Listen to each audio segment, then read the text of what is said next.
So John, thanks a lot for joining us and making time. So, I had the privilege of working in Cisco when John was the CEO, and it was just a phenomenal experience having him as a leader who's constantly steering the company and helping us constantly evolve and adapt ourselves.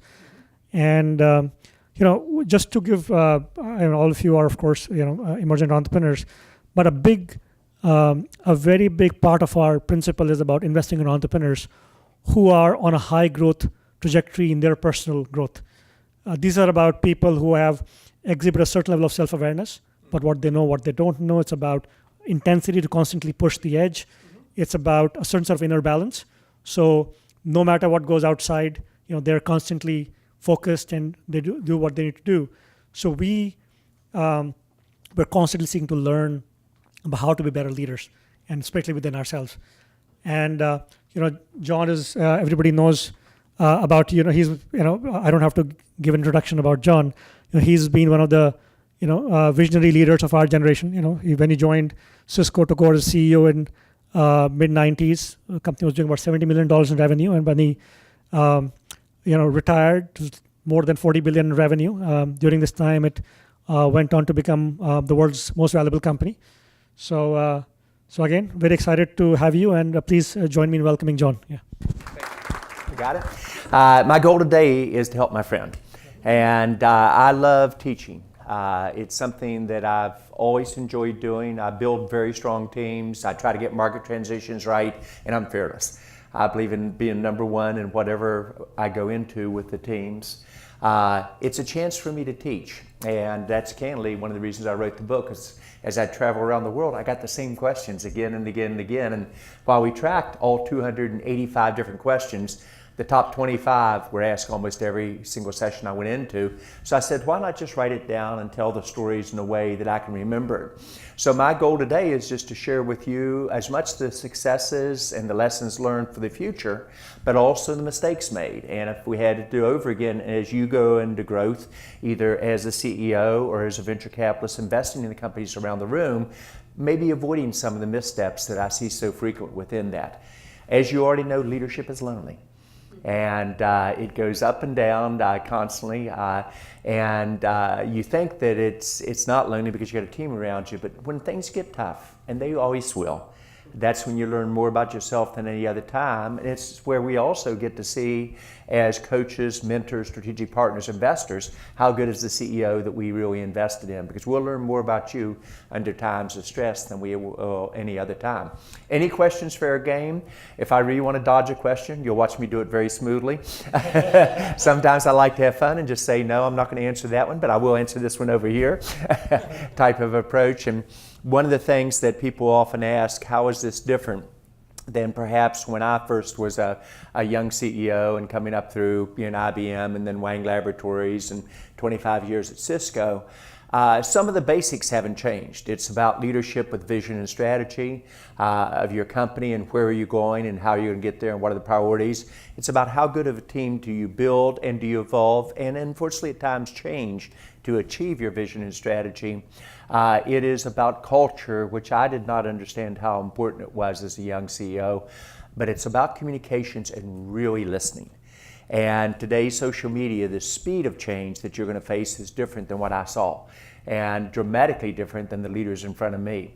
So learning how do you really communicate and listen at a whole different level, how do you scale, how you develop yourself, as well as your companies together. So we'll just have a fun give and take over the next hour and a half or whatever, and let me follow you wherever you want to go. Sounds great.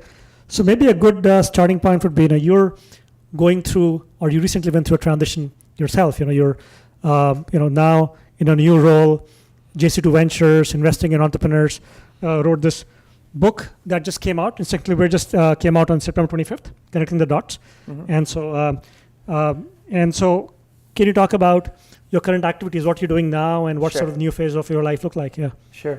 So one of the things, and this is a strength, and make no mistake about it, it's important to, as a leader, understand your strengths, what you're good at, and what you're not. and I'm painfully aware of what I'm not good at, and I won't talk about it a lot, but I think each of you as leaders need to understand realistically where are your strengths and where are the weaknesses, and then complement yourself with people that focus on that. What I love to do is I love to build great teams, and I love to change the world. And I had the chance to do that at Cisco in terms of the role of the internet, and we transitioned from being a company that sells routers to a company that sold the internet and changes business, changes everyone's lives. And that was a rush and a lot of fun to do. And we created 10,000 millionaires among our employees because I believe in you win as a team and the sharing. But I knew 10 years into the CEO role, I wanted to make a very smooth transition as I finished my CEO role. But then I wanted to go on and do my next chapter of my life. And the next chapter became more and more obvious to me after buying 180 companies. What I love is I love coaching and building organizations. And I'd rather almost be the person behind the scenes helping a CEO be successful and mentoring them as a strategic partner in the direction and watching them achieve those goals. That's what really excites me at this phase of my life. The financial returns are important, but it's probably number 4 or 5 in terms of my criteria. I believe firmly that the U.S. candidly is in trouble in terms of our economic engine. Our startups almost hit a 20-year low here a year or two ago.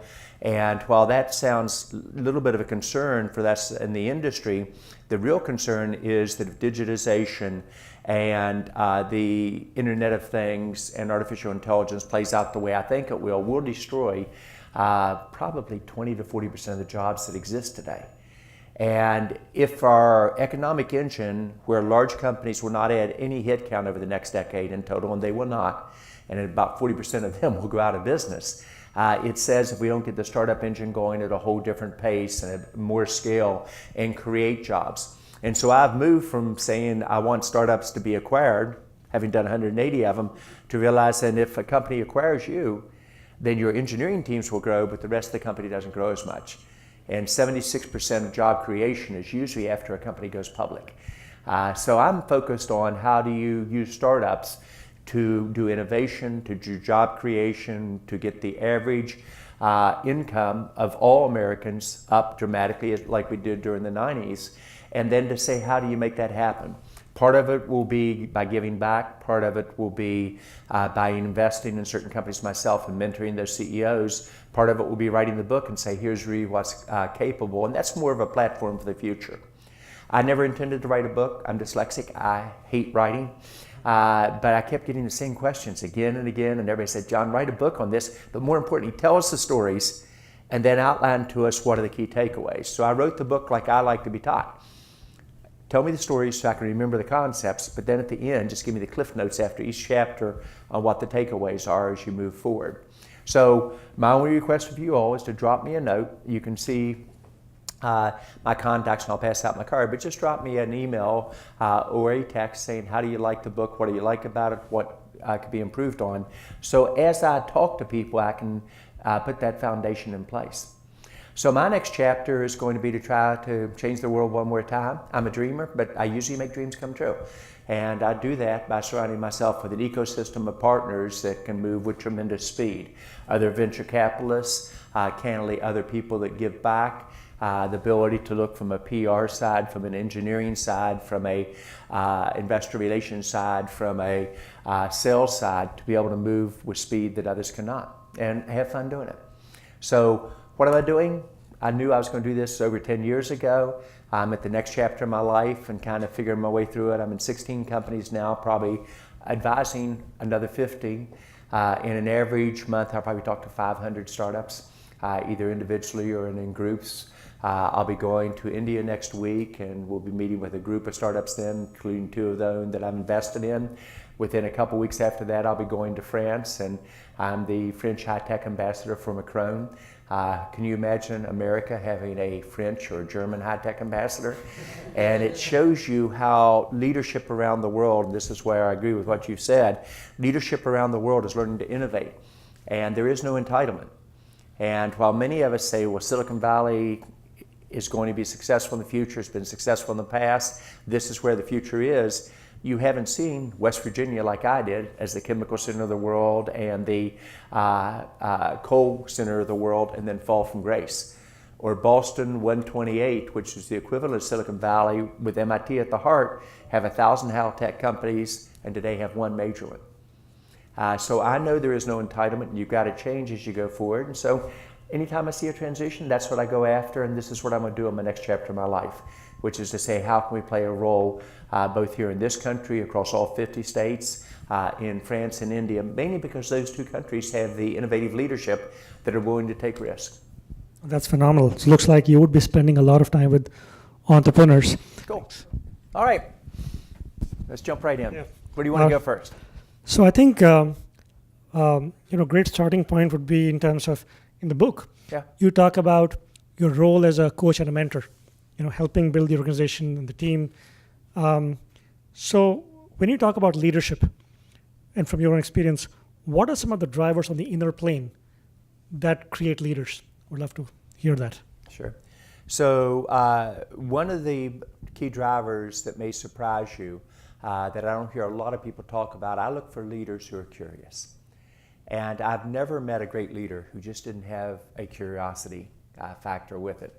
Even though I'm a moderate Republican, which is an endangered species in California, pro-choice, pro-immigration, pro-education, President Clinton was the smartest president I've ever met. He unbelievable, insatiable appetite for data, and he read all the time, and candidly, his economic takeaways were remarkably good. 22.5 million jobs, 24% growth in real per capita income in 8 years, GDP growth of 34%, etc. So I look for leaders who are curious. Shimon Peres was a very good friend until he passed about a year and a half ago. But at 93 years old, he was more curious than any person I ever met, and wicked smart in terms of the capability. So curiosity becomes a key element. One of the issues you heard earlier that I could not agree with more is when I look at leaders, do you know what you know and know what you don't? How many of you are engineers again, or computer science background? How many of you have done a really good job of hiring a head of sales? Yeah, because you look for a head of sales that is like an engineer and thinks like an engineer, and that's a failure. Sales is a different animal, and so the important thing is to know what you know and know what you don't, and be very careful when you try to do something your peers haven't done well. If you do it the same way, you're going to get the same results.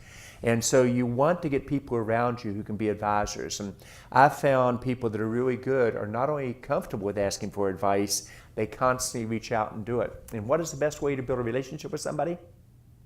Ask them for advice and be sincere and really learn from it. So the other thing I found is that leaders often, they'll go back and say, here are the people I've learned from over my career. For me, I could probably list 40 or 50 that I stayed very active in terms of being advisors to me. But what was missing was somebody that could put all the pieces together. And so I've learned now, and what I try to do with the startups I interface to, is how do I focus more on outcome and be able to go the whole gamut from sales to engineering to scaling to culture to communications to handling your setbacks to how do you literally have the courage to outline a vision and strategy as possible, and how do you dramatically do this at a speed that your peers cannot catch up with. So common characteristics, the 4 job points, and you never lose track of that as a CEO I talked about earlier. On top of that, curiosity. On top of that, knowing what you know and knowing what you don't. And then having the courage to reinvent yourself. I like the fact that somebody is on the 3rd or 4th startup. I'm very candid. I missed the first couple, but this one feels pretty good. You've got to have the courage to take that risk. So those would be the characteristics. Very interesting. And you talk about curiosity, for example. That's such a, and maybe going to your own life. What are some of the, let's say, the defining moments, or maybe other word, in terms of some of the key inner moments, which where you felt you grew in a big way? Maybe because of curiosity, because of awareness, because of whatever. Yeah, normally when you ask that question of a leader, they're going to launch into their successes. I'm going to do the reverse. I'm going to launch into my setbacks. I think the points where I changed the most in life were, and I started off in the book this way because people remember the stories, was when I almost drowned. And my dad saved me in the river, but he saved me by yelling at me, don't lose hold on to the fishing pole. I was swept away in rapids, and it was a very dangerous part of the river, and probably I shouldn't have been fishing there in the first spot. But when I got swept away, my dad came running after me down the side of the river, yelling the entire time to hold on to the pole. And I was getting helmeted on the rocks and barely surfacing to get anything. But because he focused me on the pole, I didn't panic, and I didn't fight against the current. And then he got below me in the river and then swam out and got me, pulled me to the side, sat and talked to me about what had just happened. And he wasn't upset that I fell in, even though he told me not to get that close to the real fast spots. But he said, you've got to learn when you are caught up in a challenging situation, you can't swim against the tide or the emotion. You've got to be realistic on how powerful it is. You've got to deal with the world the way it is. And then you've got to work your way over to the side and figure out how do you escape. And he immediately put me back in the rapids at 6 years old. And down the rapids I went again.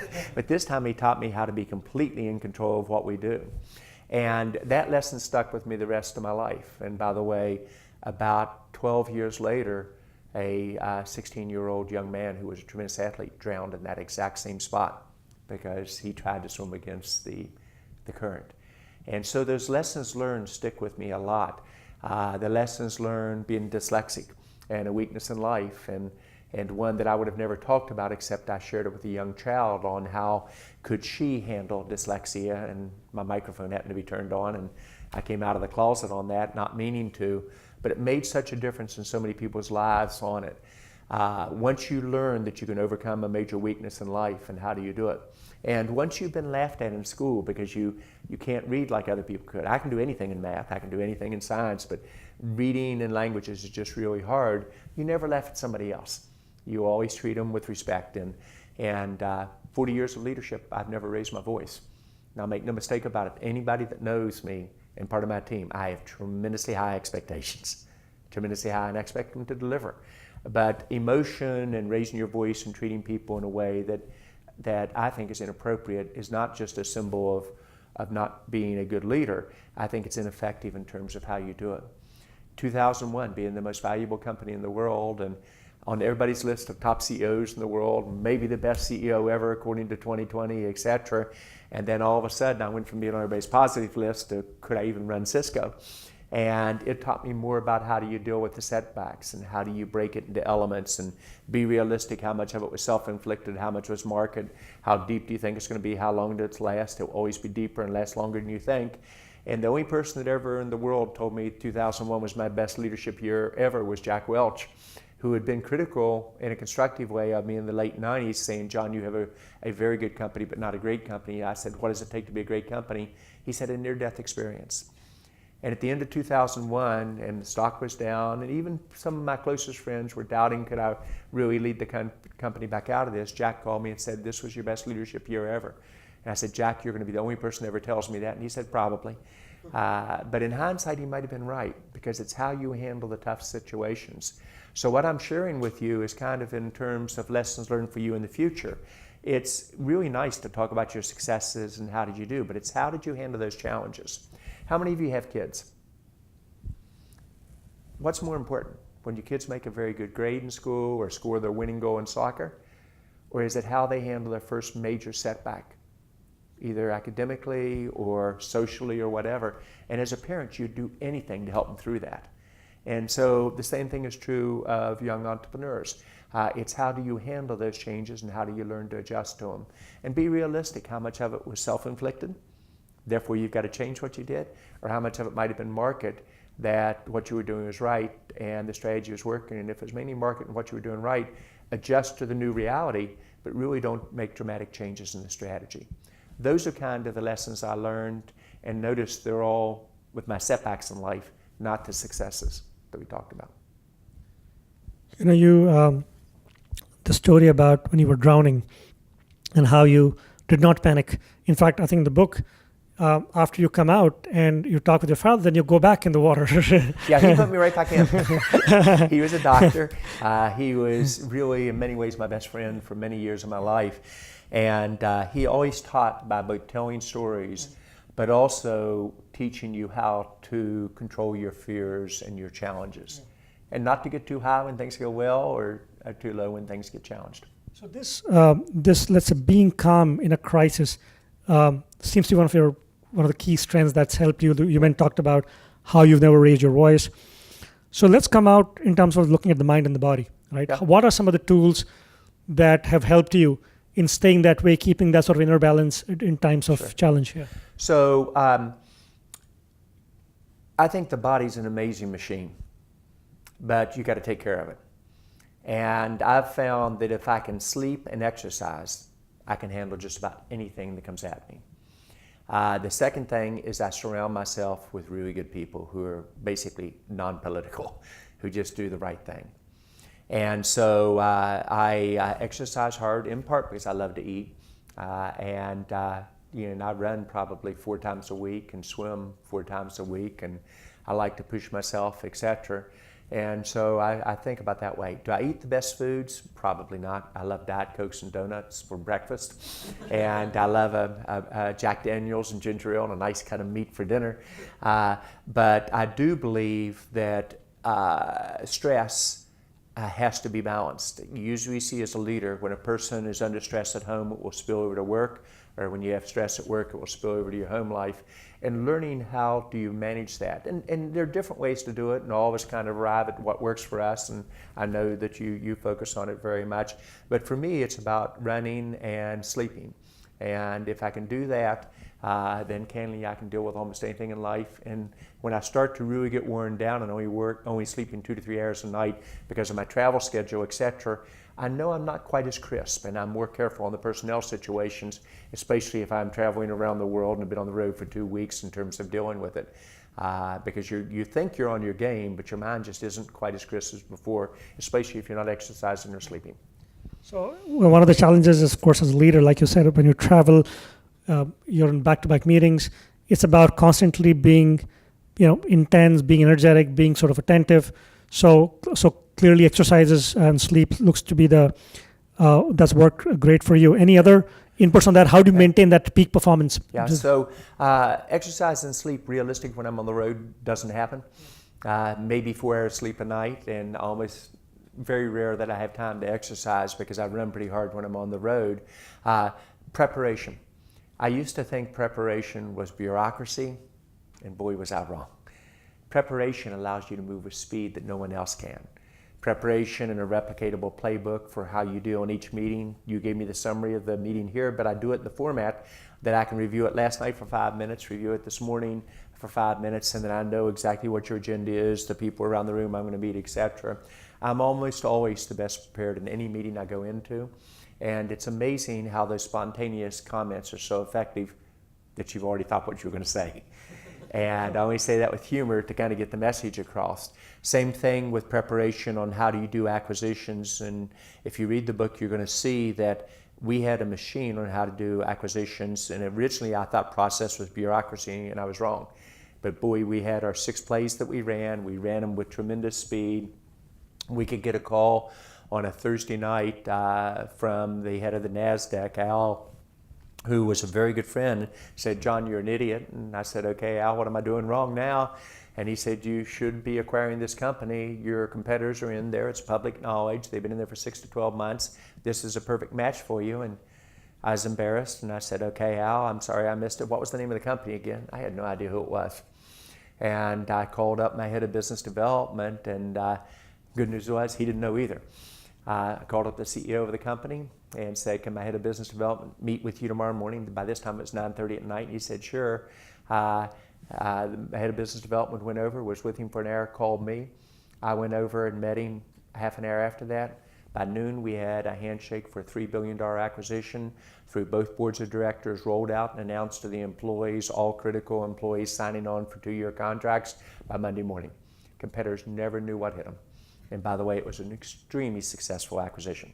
Now, if it hadn't have been, my board would have probably not fired me, but they would have been pretty upset because I basically said, "Trust me, and I'm going to move fast here."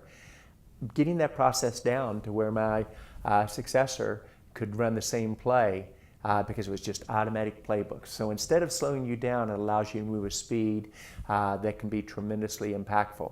So for me, preparation is a huge part of what you do. And so many people say, "I can just wing it," or "You can be great on your spontaneous comments." I think understanding what are your priorities and really be well thought out on those.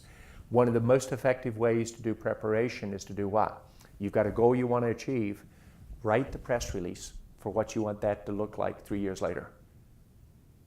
Then say, what are my steps? And it shouldn't be more than at most 5 to 7 that I'm going to prioritize to get there.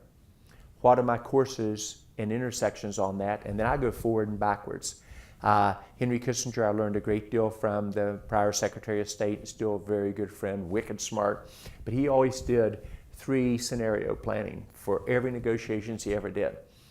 The one that he wanted to accomplish, the one that if opportunities presented could go very positive, the ones that he thought his peer was wanting to accomplish, and what would be the worst case he would handle. And it would all come together in these 3 scenarios, and never one of them played out exactly as he thought. But because he had played this out and written his press release, and as he went through negotiations, that's why he was such an effective negotiator.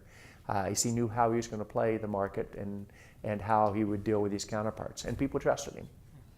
I think the analogy of the press release is a very good one. From my strategy consulting days, I remember when we would start a project, you would first create the presentation that you're supposed to deliver at the end of the project. And it doesn't have data yet, but you start with that, and now you're working towards how do we make sure you have all the data to present this 3 months or 6 months down the road. And so like you said, a lot of it is about preparation and planning, so you can do that. So let me bring it back to practical terms. I was just meeting around the corner with a young man that I met 2 years ago, Mike Fong. And at that time, he had 17 people in his company out of Arizona. And because of a friendship that I'd had for 15 years, they said, John, you need to meet this young man. He could learn a lot from you, and candidly, you'll learn a lot from him. He was literally focused on the ability to provide a platform, initially a case, for smartphones that would allow them not to be tapped into and be able to do audio and video surveillance as well as others. And while that sounds basic, you're in most government accounts now where you can't even bring a smartphone into the office. And in most government accounts that are doing intelligence or defense, millennials won't go work in a company that they can't use their smartphones for. So he saw a market transition coming. He understood that this isn't a play about just surveillance. It's about identification. It's a platform for the future, et cetera. And as we came together, I was able to advise him on here are the steps that you can do as you move forward.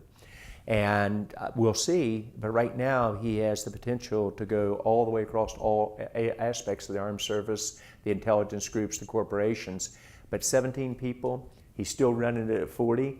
He's been very careful on the budget, but an ability to outline a vision and strategy of what happens. And I'd give him over 50% odds. He will be the platform for security and authentication in the mobile environment. And the implications of that growth is dramatic. But it's how do you coach people? How do you get them to see what's possible? How do you dream together and practical together as well?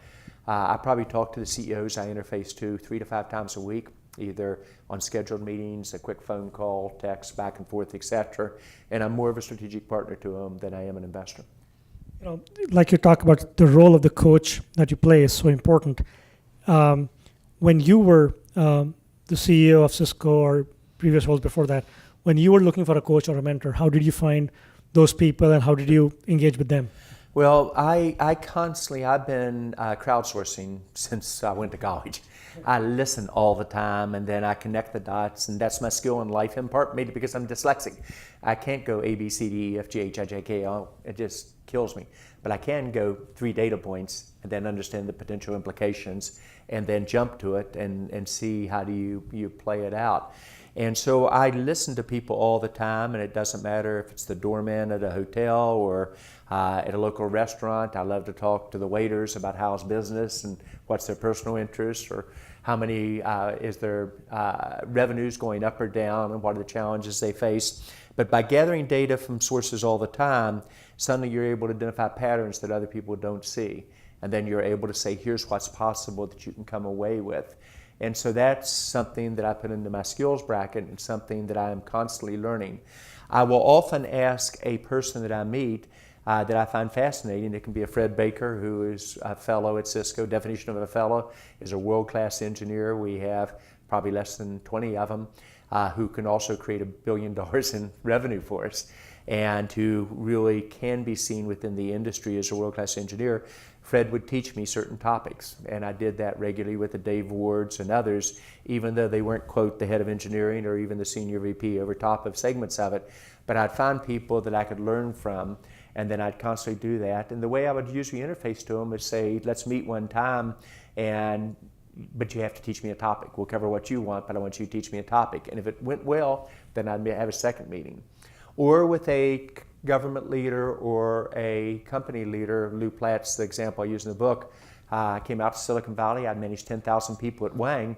I was managing 400 people here, and people were getting me confused with the food company, Cisco, at that time. And I said, Lou, you don't know me, but could I just come over and meet with you? And interestingly enough, the way I got to Lou was through his executive assistant, Olive, who knew how to open the doors. She trusted me when I talked to her on the phone, and then got me the first meeting with Lou. And I didn't ask for him to be a mentor or have a bunch of meetings with me. I said, I'm in the Valley. Can you help me, tell me mistakes I'm going to make? Why was HP so good in the Valley? What worked for you? What did not? And we had a great session. I was really well prepared for it, although the comments appeared spontaneous. But I knew all my questions I was going to ask ahead of time. Session went well, and I said, can I come back next quarter and do the same thing? He said, yeah. We did it for 3 years. And by the third year, he was bringing part of his team, I was bringing part of my team, and we really were learning how to scale. And then Cisco was on a roll, and I said, let me pay back to HP. What can I do to help you? And he said, just do it for the next generation. So I spent a lot of time coaching young CEOs, who some of them aren't as young anymore. Keith Crotch, in DocuSign, Ariba, and then John Donahue out of PayPal, and then currently ServiceNow. And I do that on a regular basis. But the way you engage it is find somebody you match with, then ask them for advice, do it one step at a time, and then maybe if it starts to work after about a year, saying, do you mind if I come back to you and ask periodically? And I do that even with some very high level people, such as Shimon Peres or President Clinton or President Bush or others. That's, I think all of us here, that's a constant, a constant need. We're always looking for people, especially as entrepreneurs, who can help be that sounding board. And I think it's a very, very helpful sharing from your life. I think it's especially important given that in today's world, you're probably going to stay private or a longer period of time before you get bought than the startups before. Remember, Cisco went public at 70 million in sales. Majority of my 16 startups are over 70 million, and yet only one of them's going public. And so what happens is the VC world is not usually, and it looks like you all got some exceptions to it in a very positive way, operationally as strong. And so there's a void occurring for how do you get operational advice that is a transition you would normally get either when you got bought or when you went public, and how your board would evolve and your advisors evolve. And so it's one of the things I would encourage you is think about not just how do you determine the product marketing and the strategy, but how do you get advisors that will help you scale over a longer period of time than most people thought we would need to. I looked at the other day on the successful IPOs this last year and over the last decade. Most of them had been in existence for over a decade before. And so that's a different type of evolution than we used to see. I'm not sure it's good, by the way, but you deal with the world the way it is, and knowing that's going to occur, then you're going to have to find advisors that you would have normally naturally migrated to as you went IPO or as you went into being acquired that you won't have otherwise. Very interesting. You talked a lot about staying ahead of market transitions, which is one of the things Cisco, of course, did and stayed relevant. How do entrepreneurs do that? What are some of the learnings around keeping themselves abreast, being adaptive, and staying ahead of the curve? Well, the first thing, and bear with me on the directness on this, is you should compete against a market transition, business model and technology, never against a competitor. If you're targeting a competitor, you're by definition looking at your rearview mirror. And that means you're very likely to go off the road. You're seeing what they did 1, 2, 3 years before. And you compete against the market transitions, and then you basically say you keep score versus a competitor. So it's like the Warriors. And in my opinion, they mastered the 3-point game changes, the speed of the game, tremendous teamwork, and they're almost unbeatable because of that. And then they attract a certain quality of team. Over time, other teams will model what they're doing, such as Houston, etc., with the same type of skills. So the first thing I usually, when I talk with a young entrepreneur, ask her or him, what's the market transition you're on? What's the business model? What's the technology? Then the second question I ask, which is so important, what is your differentiation today and what will be in the future? And it will shock you how many people really stumble there. Because if you haven't got differentiation, you're going to be roadkill.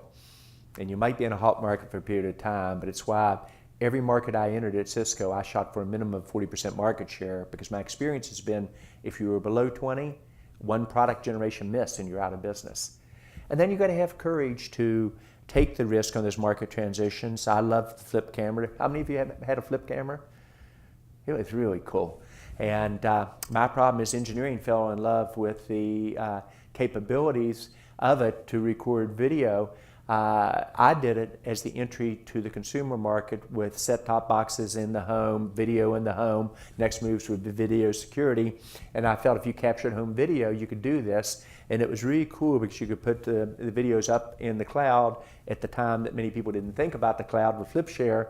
And I made a huge mistake. I let my engineering team focus on the device as opposed to focus on the differentiation. I should have gone to the other major phone companies developing smartphones and said, let's put a camera on it, and I could have outmaneuvered Apple. And what Steve Jobs did, got up on stage and held up the flip camera, said it's a great product. My team said, see, and I said, watch what comes next. He said, I'm gonna give it to you for free. He had me. And I folded the company 3 months later. Still could have played it out painfully, but we'd lost our differentiation. And so if you're going to be an entrepreneur, or if you're going to be a portfolio player as a VC, you've got to realize you've got to take the risk, but when it becomes obvious it didn't develop, have the courage to kill it or redirect it quickly. Don't make the mistake of continuing doing the right thing for too long and expecting a different outcome. It will not happen. You're talking about the entrepreneur strategy. As an investor at JC2 Ventures, you're meeting with 500 entrepreneurs a month. So how are you looking at entrepreneurs? What kind of entrepreneurs are you looking to invest in? How are you engaging with them? Yeah. So the playbook that I run again and again, and you've got it down by now, if you only walk away with one lesson, develop your playbook for everything from how do you recruit people, to how do you handle it when a person leaves your company that you didn't want to lose, to how you do acquisitions, to how you enter new markets, to how you develop your strategy, to how you communicate, and to how you do every visit. It allows you to move with speed and efficiency on it. So while there was a playbook for how to do acquisitions at Cisco, there was a playbook to how to digitize countries, there was a playbook when somebody left the company, how did you keep them from leaving? Because our attrition rate at Cisco, the time I was there, voluntary only ran 5% in an industry that ran in the low teens. And for the acquired companies, where normally your attrition runs at 20% for the first 4 years, our voluntary attrition ran 4% of the acquired companies. So we focused on how do you do it. Probably in excess of 75% of my top 500 leaders over 20 years started to leave the company, and we didn't let them leave. And it's amazing. You put so much time into recruiting somebody, and you have 8 or 10 of your people talk to them, and you call them, if you're like me, every week for months to get them to recruit, etc. And they leave, and you come into the office and you say, why are you leaving? And you say, well, John, basically I'm getting twice the pay at this new one. It's a new opportunity. I'm moving all the way up to reporting to the president, and I want to thank you for the contributions you've made to my career. But my mind's made up. And I said, is there anything you can do to change it? And you say, no, there is not. That's usually the conversation ends there. That to me was just the start. We basically would identify why was the person thinking about leaving. They'd always say money, promotion. It was always something else, or almost always. It could be that they really didn't see the career path in Cisco, or they didn't think management really cared about them, or they really didn't like their manager and things were getting really uncomfortable in what was going on there. Or that they were bored in what they were doing and wanted a new challenge and weren't being allowed to move out of their group because the group felt they were too valuable and wouldn't move them to another area. So we'd identify what were the key issues, we'd identify the top 5 to 7 people in the company that had the best relationship with them. We put on a full-court press, every day brutal, multiple calls, etc. And I didn't lose hardly anybody. And yet it's amazing how often with a startup that conversation occurs and you have 1 or 2 conversations, the person's gone. And think about how much you just lost financially, involvement, etc. And why wouldn't you put even more time into keeping somebody that you would in recruiting them in the first place once you know they've done a good job? So it is that replicatable playbook that I really think allows you to move with speed. So what I look at my startups, a market that is in transition, there's both technology and business model at the same time. I focus on leadership, and it's wicked smart CEOs. It doesn't matter to me which university. It doesn't matter if it's West Virginia, San Jose State, IIT, Stanford. Interestingly enough, I haven't been very successful out of Cal. Equally as smart kids as at Stanford, but they just don't teach entrepreneurism. And for whatever reason, it doesn't take off as much, so I do the pattern identification. Then I watch what are their customers. So, I'm an enterprise person. Consumer I played with several times, did okay, but not great, and got burned a couple of times. So I focus on enterprise business, and I want to know who are the top customers and what do the top customers say about them. So just like at Cisco, they tell me whether to acquire a company or not if I listen the right way. The same thing about startups. They'd say, this startup is really important to me. I really like them. Here are their strengths. Here's why I like their product. Here's why I like the leadership on it in terms of direction. I then basically look, can they be the 1 or 2 player in their segment of the industry? And if they're not 1 or 2, per my earlier comments, first, we're not going to see the growth we want. And secondly, it's not going to be as fun. But third, they're much more likely to go out of business. So I look for their pattern. So I look for those repeatable aspects of it. But if I only did 2 factors, it's market transition and the CEO. And when you're investing in these startups, typically, what's the nature of that investment? Is there a certain investment size, ownership? How are you looking at? Yeah, I usually try to be in the 1 to 7 million range. I look for a meaningful investment. I like a Series B. My skills are in growing an organization and scaling it and culture, etc. I'm not as good initially as a founder or Series A. Having said that, I'm in 4 of those now because I fell in love with the CEO and love the concept, including advanced cricket farming, which is an area way outside of my comfort level. And I did it in part because I wanted to use it as an example. I want all of you to be outside your comfort level. If you're comfortable in what you're doing, you're not pushing yourself hard enough in terms of the direction. But mainly I'm after an organization that has a chance to replay for the leadership in their industry, to change a market, whether it's ag tech or secure phones or voice authentication or drone defense or open transparent government off of budgeting type capabilities, social media on the way you interface to your customers, etc. on it. And for me, it's fun. Right. I love what I do every day. And I no longer do anything I don't want to do. And I got to admit, that is fun. And even though it's politically smart to go do something, or this is a leader that would be fun to meet, I just don't do it anymore. I focus on what I enjoy every minute of every day. You're talking about politics. So you're obviously very involved with both France and India, yes, helping those countries think about innovation, international. So I would love to, if you can share a bit about what's going on there. How are you involved in those ecosystems? So in many ways, they're like startup nations. And I believe that nations of the future will be the ones that ramp the startup engine the fastest. That's where job creation will occur. To do that, you've got to get outside your comfort zone, and it always starts with a leader. If the leader, if she or he doesn't want to make it happen, if they're not fearless, if they're not able to articulate a vision and have the courage to make the dramatic changes, then they're probably not going to lead. So in Europe, I was pretty sure Israel would lead. That was an easy bet because Israel always is a startup nation, and they receive constructive criticism remarkably well on what they have to do differently. I really love the Israelis. But I thought it would be the UK. And then the UK got into trouble here starting almost 8 or 9 years ago. And then I thought it would be Germany.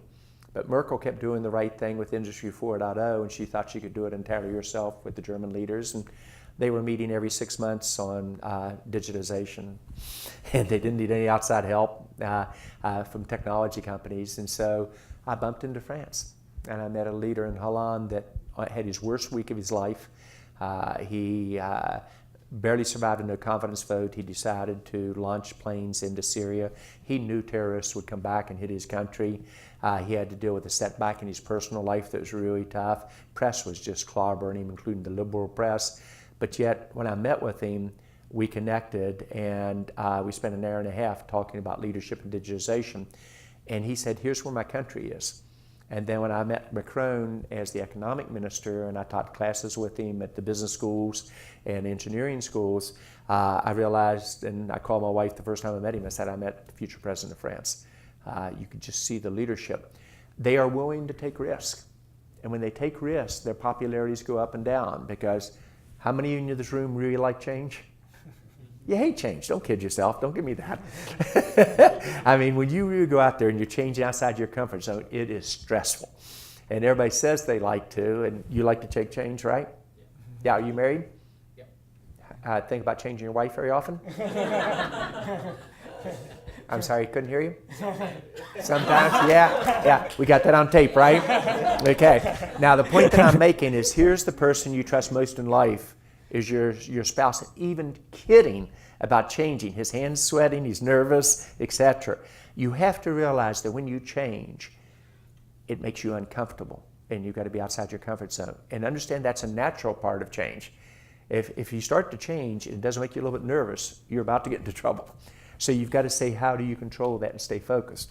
So Macron just basically outlined a very ambitious goal for the country.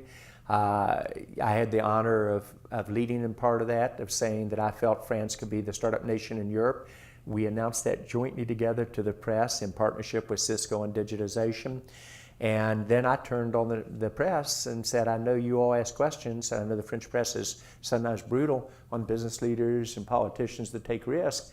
How many of you think France can become the leader in Europe?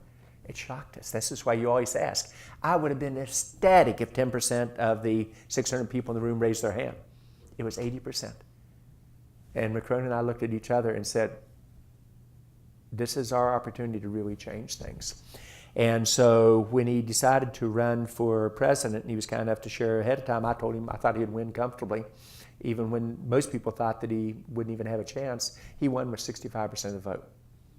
India, you say different country, but same leadership characteristics. Modi has a very clear vision and strategy where he wants to take the country, and it is his vision and his strategy. And he listens and he learns from others, and so I've had the opportunity to work in terms of here's what digitization means, often speaking after him at Make in India type conference, or the Global Economic Summit that he did with Ivanka Trump, where I spoke right after them and interviewed Ivanka and several other top women leaders at the session. Startup Nation, he did his goods and services tax, and he did it quickly. He demonetized his currency in a weekend. I'm glad he didn't ask me, because I'm not sure I would have had the currency to say do it, and the trust on it, on that, but yet he did. And so you see leaders who outline a vision, who are willing to take the risk, who are fearless in what they want to do, realistic on the challenges. So that's the common characteristics I see in leadership. It doesn't matter if it's countries, doesn't matter if it's states, doesn't matter if it's a startup or a large company.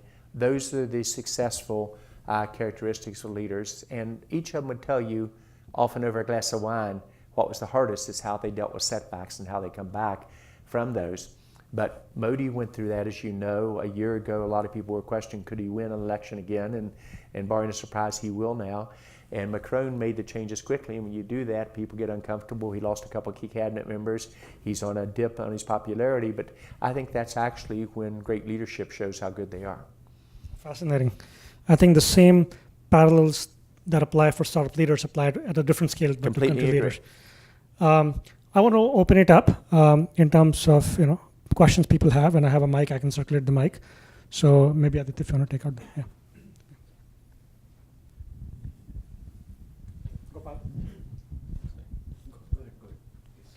So you spoke about taking risk. Yes. So we can hear you fine. Now, on communications, I talked earlier about how important it is. When you do Q&As with the audience, your first question and your last question are the most important ones. And the first question's got to get off to the right stance, and you want to make sure it's a good question. So often the technique I use is when somebody starts to ask the first question, I'll walk over to them closer. Hard to ask you as aggressive a question when you come over and talk with them. You break down the personal space and you say, how am I doing so far? Good, doing all right? very good. Thank you. What question do you have for us that your peers would like to learn from? So what did I do? I broke down the barriers. I did things that the person often hadn't seen speakers do, which is go over and connect one-on-one. I begin to listen. You're very important to what you ask, but I'm much more likely to get the question I want now than maybe I might have gotten just a minute ago. Great. No pressure. Yeah. So you spoke about taking risk, and leaders should always take risk. Yes. So what's the limit of taking risk? Like, how much risk can you take? How do you determine that? Yeah, well, the first thing is be realistic on how much of a risk taker you are or not. And while I want you outside your comfort zone, I don't want you taking risks that are so far outside you jeopardize your comfort level, your family, etc. And I'm a risk taker. And I love taking risks. And I love 2 wheels off the road going 100 miles an hour. Most people do not. So each of us have the comfort level of risk that you take or don't take. And as long as you're willing to take a reasonable amount of risk as a leader, you can be successful. I tend to dream very big, and even when I get criticized about perhaps dreaming too big or too many councils or boards or buying too many companies, I thought about that. And I always want to listen to criticism, because in any criticism there are always elements of truth. I'm actually the reverse. I wish I'd dreamed bigger. I wish I'd taken more risk. I wish I'd had more flips, which means I would have had more successes of the $3 billion type of move that we make. So I think about it. You've got to determine your appetite for risk and how aggressive you want to be and how you move forward. But for me, I'm a major risk taker, and I will actually take more risks with my startups than I did even with Cisco in terms of the changes. Thank you. So decide what your comfort level is, and be realistic about what it is and what it's not. Please. Just a follow-up to his question. Why did you not take bigger risks? And is it on hindsight you wish you didn't take bigger risk? Because that's the question we all look back. Well, the answer is I don't think anybody ever accused me of not taking big risk. Usually the criticism was the reverse. So on a scale of 1 to 10, I was already at 11.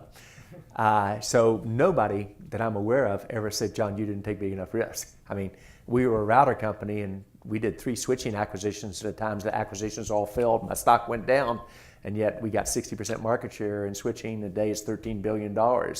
We did spin-ins in a way that nobody in the Valley had tried before or after. And the 4 spin-ins we did created billion-dollar markets for us per year in revenue and the #1 market share on it. We acquired companies at a pace that no one else would have the courage to do. We digitized countries. When I talked about that, most people thought, well, you're a networking company. Why should we even listen to you, and why do you think you're going to be successful? And none of my peers across high tech or any business have ever even tried to do that. And so I think most people would say on a scale of 1 to 10, I was in the 11, 12, 13 range on risk taking, but I actually think I should have taken more, because I had both the comfort level with taking the risk, but I know how to build a structure behind that. It's the operational skills. So in hindsight, I wish I'd taken more. Lessons learned on councils and boards, because several of you were there at the time. We did 30 to 40 quote points of life, new concepts rather than 15 that I was doing before. And I spread the company a little bit too thin, and I did not have a chief operating officer that could help me across those 30 plus councils and boards get a replicatable pattern.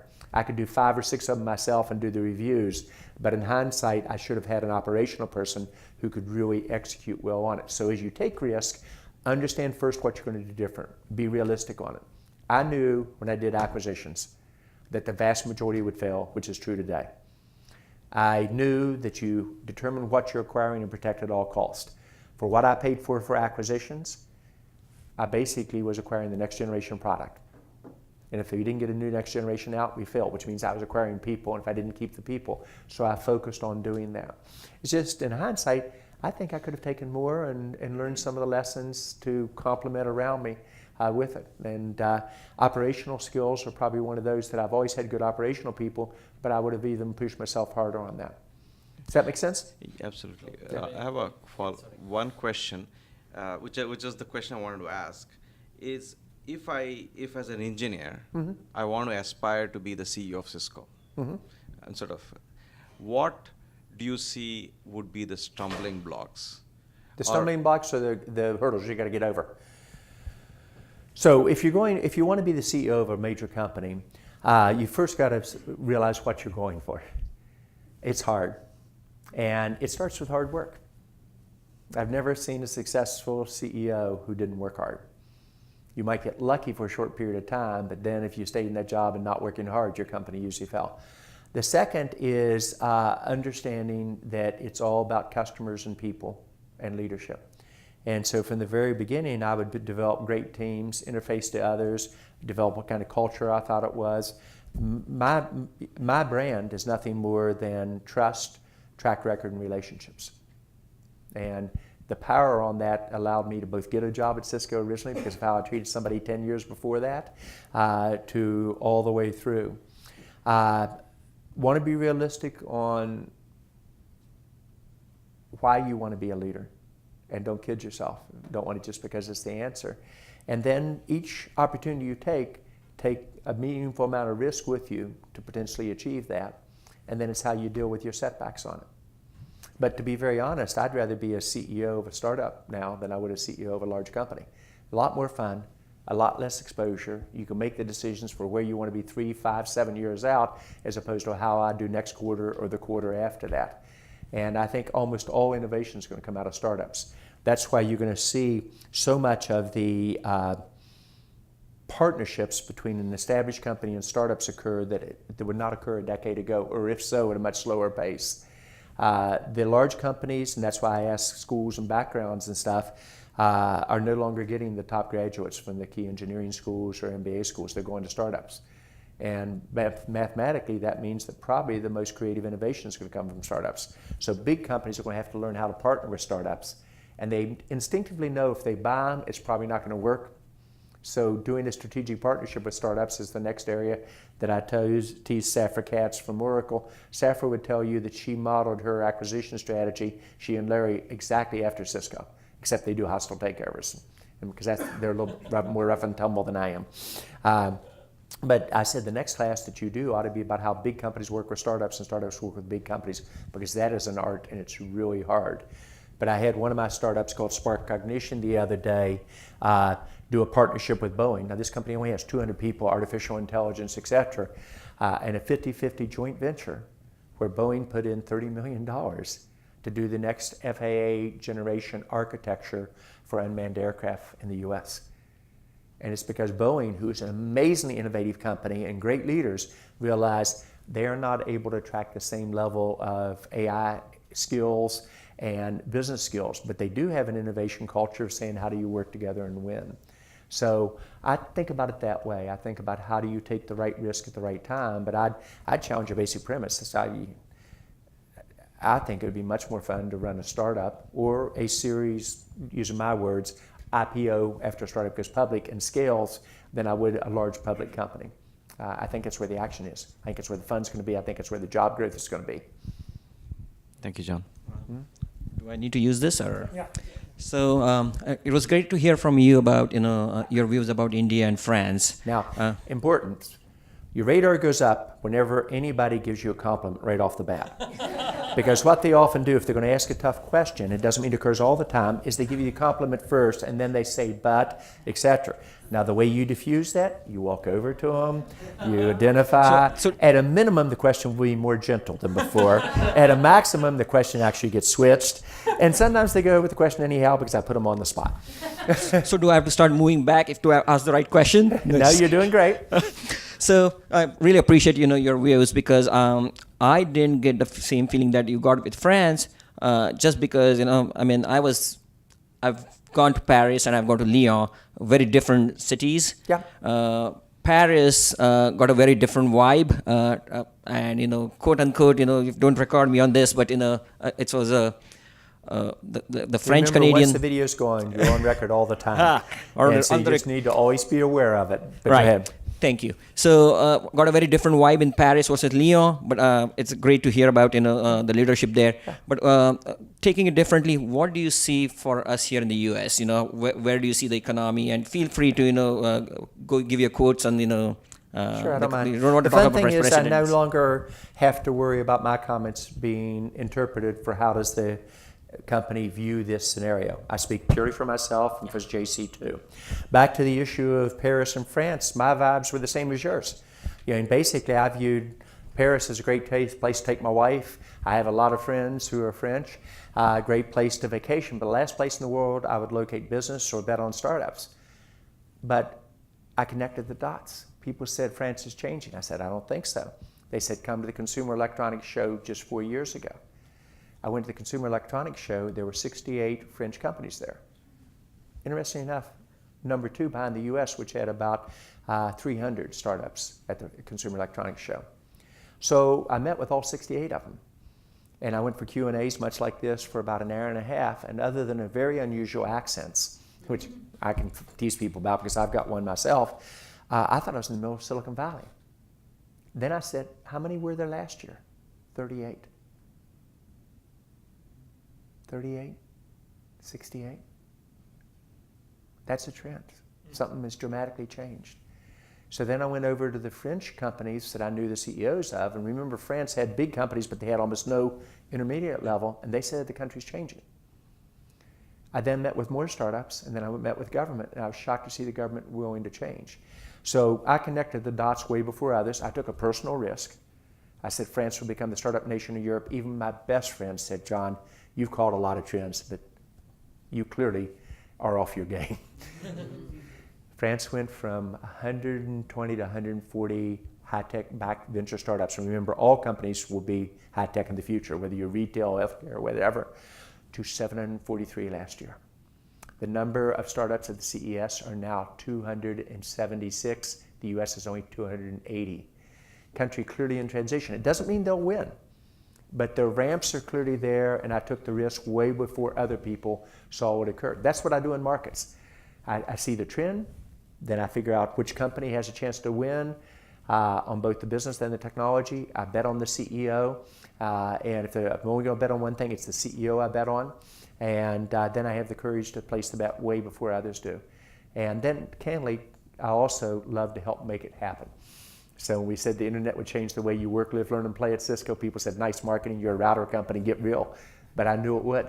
And to be 1 or 2 in every product area and do that on 18 product areas, no one's ever done it with low barriers to entry, but we did. We said, how do we do it differently? So it's getting those trends right. Now back to the US, we're in trouble. The number of startups close to a 20-year low.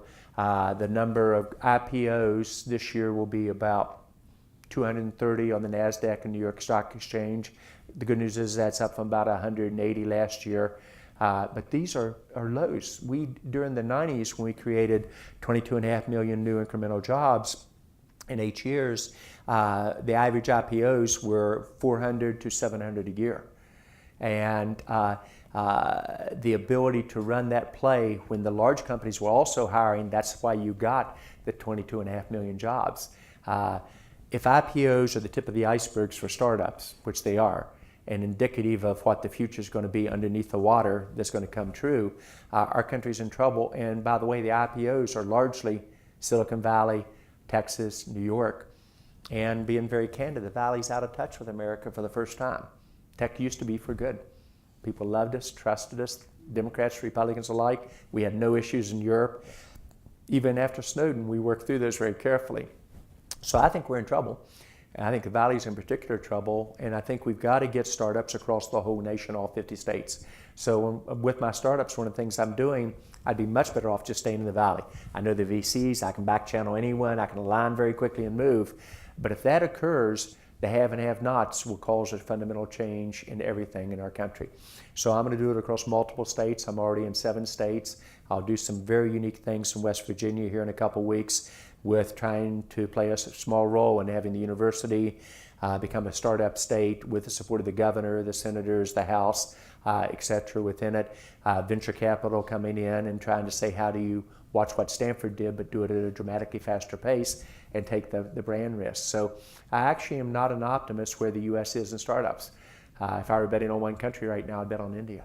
And their GDP is probably going to grow at a minimum of 7% a year, barring a major economic meltdown in the world, and maybe over 10%, which means you double the per capita income every 7 years.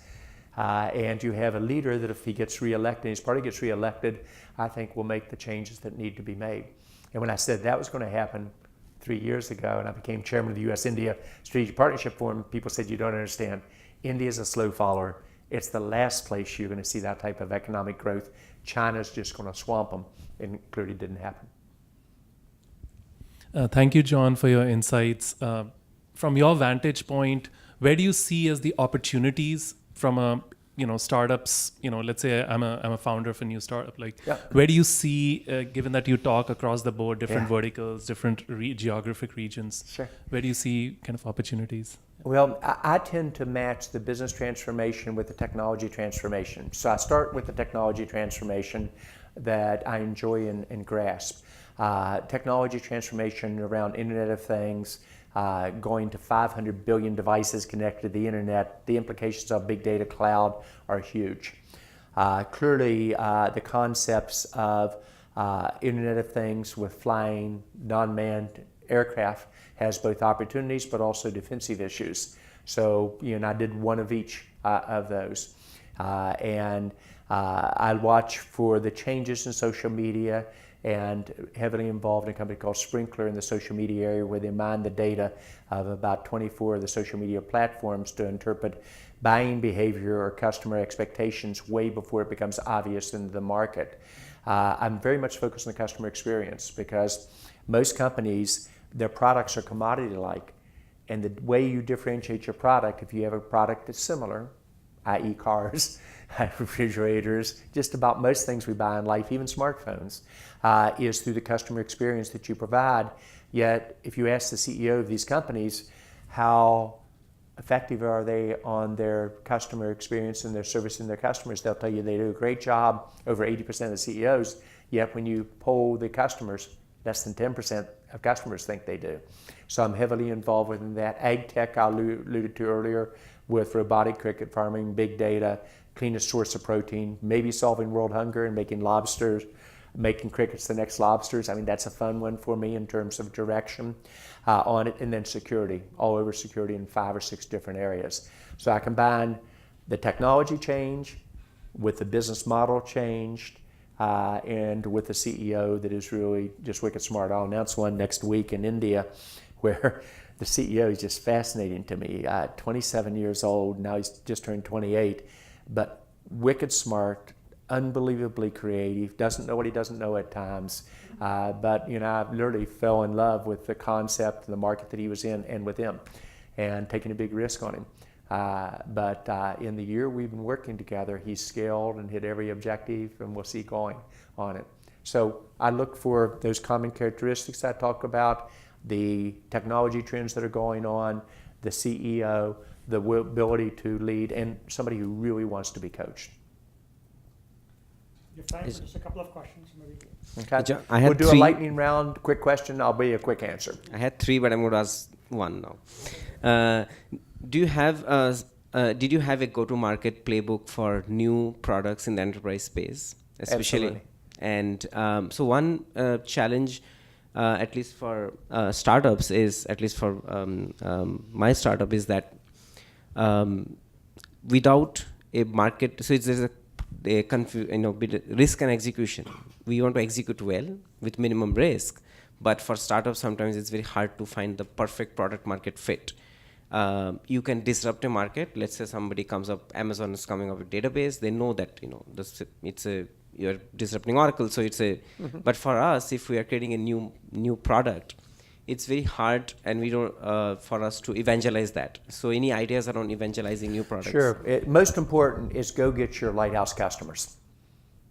And if you get a couple customers, and that's what I look for in these accounts, right after the CEO, I go to give me your 1, 2, or 3 top lighthouse customers, and what does Nike, what does Microsoft say about Sprinkler on that? Or what did Boeing say about Spark Cognition? Or what did Bank of America or Citi say about PinDrop? And so I go straight to getting a couple customers and building the relationships with them, so they are your best references. And I don't know if you all read Jeffrey Moore's Crossing the Chasm book. It's probably the easiest read, and it's common vocabulary, and remember, it's 20 years old, but it was written in a way that I think people get. You've got to get those early innovators. The only thing I disagreed with Jeffrey on is he did not think customer satisfaction was that important. I disagree. I own a Fisker. Most expensive car imaginable, because I invested in the company and it went out of business. Still the most beautiful car. When I drive it, people come out around it. They didn't do good customer service, and the quality was terrible. And because of that, they missed the whole market. So get your top customers and go with quality. So with the two companies I'm bringing from India to the U.S., I'm strongly encouraging them, do not move until your product is rock stable and your quality and your references are there as you move. So identify your first couple of customers, make them referenceable. Depending on how much your sell is your industry going to carry you, or is your sell so unique that you're going to have a very strong direct touch channel fulfillment type of model on it? And then don't take your first two customers and say they each did 5 million. Therefore, if I get 10 more, 10 times 5 million is 50 million. For whatever reason, the first customers you get usually are your biggest, and don't extrapolate that out in engineering terms to say here's what's going to occur, because you'll usually be disappointed on that in terms of the direction. Great. What are the key things you look for when you hire a sales leader? I look for a number of things. For me, with a sales leader, I'm going to know in 5 minutes if there's probably going to be a match or not. And then we go through it. So basically, I ask them philosophy about sales, what's important to them. I ask how many times have they made goal, how many times have they missed. I've asked them how they build teams. I ask them who are their customer relationships with. And then, I call the customer and say, what is it like? I say, who are the top people they've really developed? And then I call them and look at them. I outline how do they do their forecasting, how they balance within that, how do they interface to the CEO, how do they sell, what's important to them. And so I look for sales leaders who have the track record of overachieving. I'll maybe take somebody who gets 8 out of 10 goals they've hit. I will never touch somebody who hits like 60% of their objectives and misses 40% of the time. I pick sales leaders that customers really like. I pick them where they built good organizations, and I can usually back channel people quickly. But I just know by talking about common customers. I say, tell me again about what the CIO was like at Walmart. It's amazing how often the sales leader has no idea. And tell me again how you made this sell into DISA, and where did you call on it?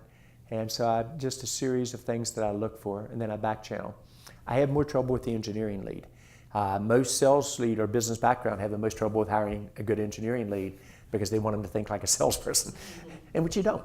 And so I look for the engineering lead on products and teams they built and their success rates, and I really zero in on purely results on it. Usually an engineering lead who is very articulate isn't near as good at developing the product.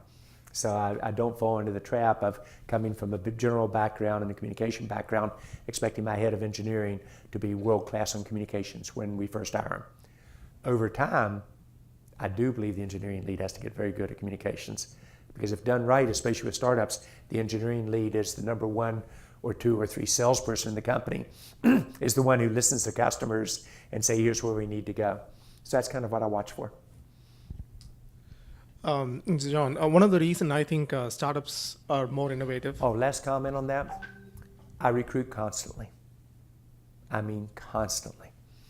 When I get a Dave Ward at Cisco, I talk to him for 12 months every Friday as he went over to Santa Cruz Mountains back to his home, because he'd take my call then because he was bored, and I would just work at him all the time.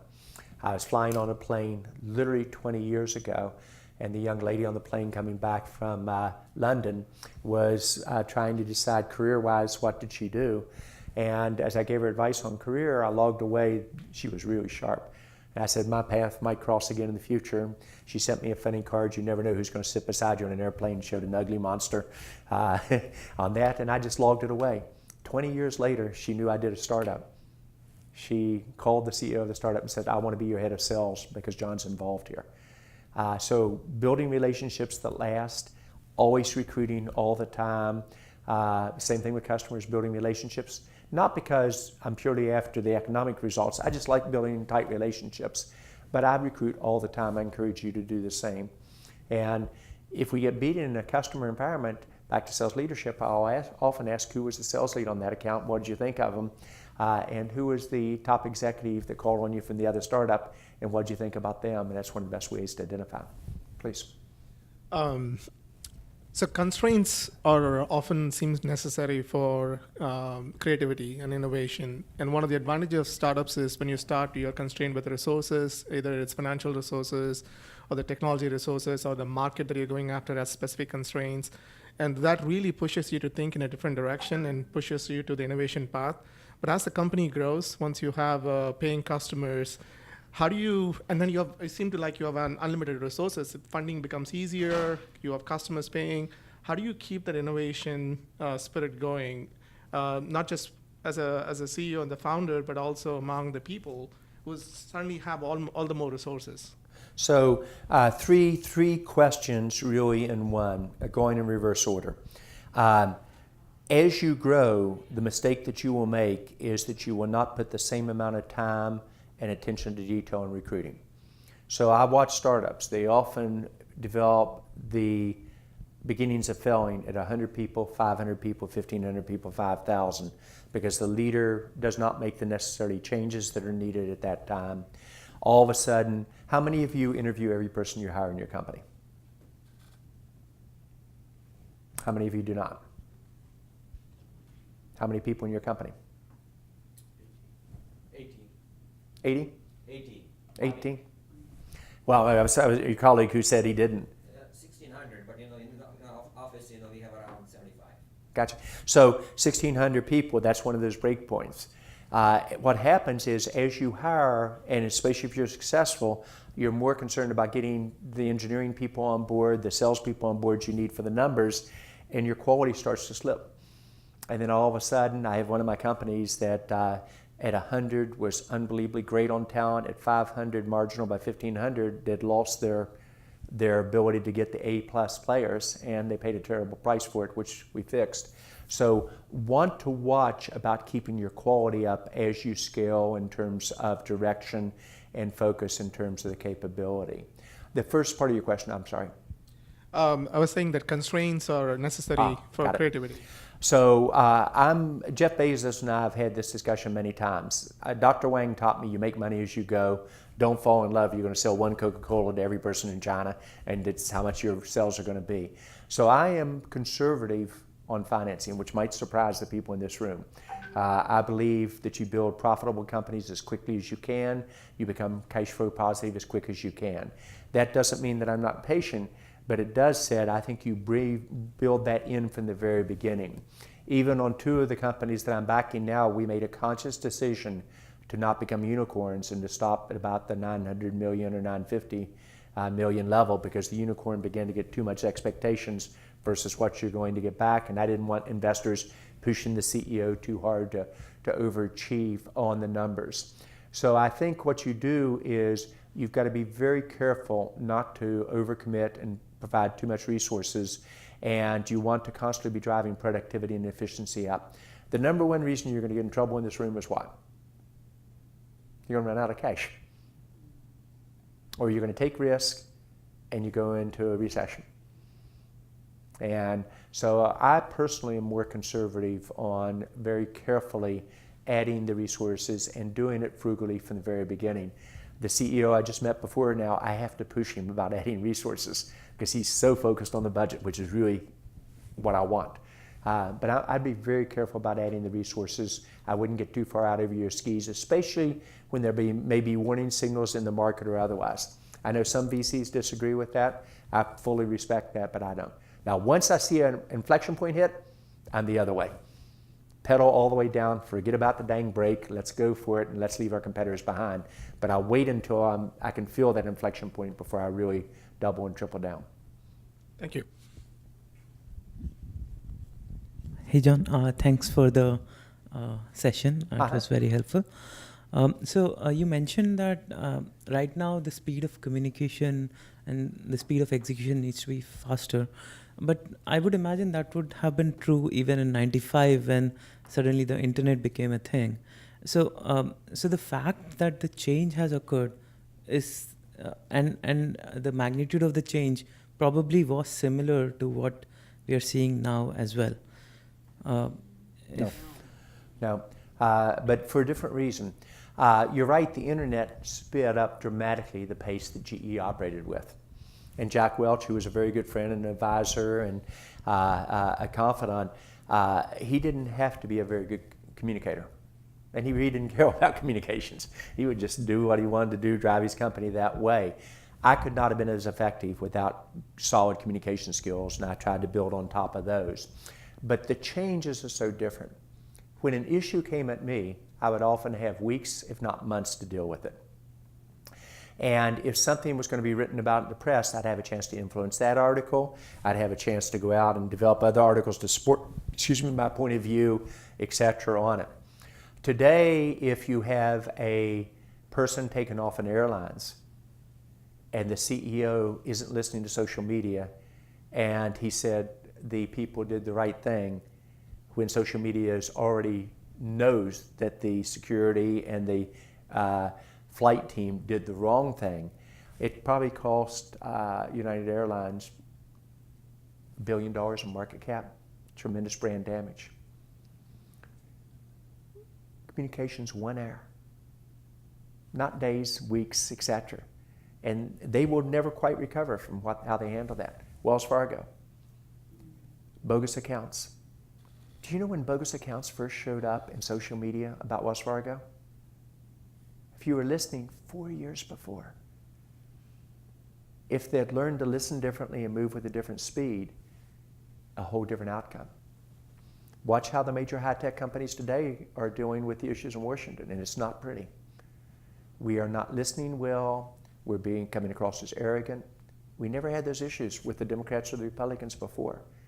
But when we don't show up to testify in front of Congress, that we focus on our profits as opposed to giving back and doing things equally, the brand damage is huge, and the speed. And once you miss it once or twice, it's so hard to get back. So it's a lot faster, and it's important for you to know this. And it's harder. It's one of the key partners I have is a PR firm called Rutter Finn, because they're just world-class at doing both avoiding a crisis and then, when I make a mistake, helping me out of it. So I'd rewatch the speed. I think it's actually probably, we moved in the internet era maybe 2 to 3 times faster than the prior generations did. With digitization and social media, it's going to be probably 3 times again faster. My question is about, you talked about advice. How do you take advice when you take what you look for? I mean, you can, if you're going to hire somebody, and that is some sort of weakness, you recognize that is some weakness of yours. How do you really judge that advice you should take or not? Sure. Right. So when I get in an area I really don't know, I have the people that I trust really help me influence it. And let's just use a simple example on the startups I invest in. I know the concept, I know the market transitions, but I may not be able to evaluate the product anywhere near as well. So I call up Pankaj Patel, who's a very good friend, prior head of engineering, 28,000 people. Say, Pankaj, will you do me a favor? Will you go look at this? Or I call up John Stewart. John, what do you think about this security product?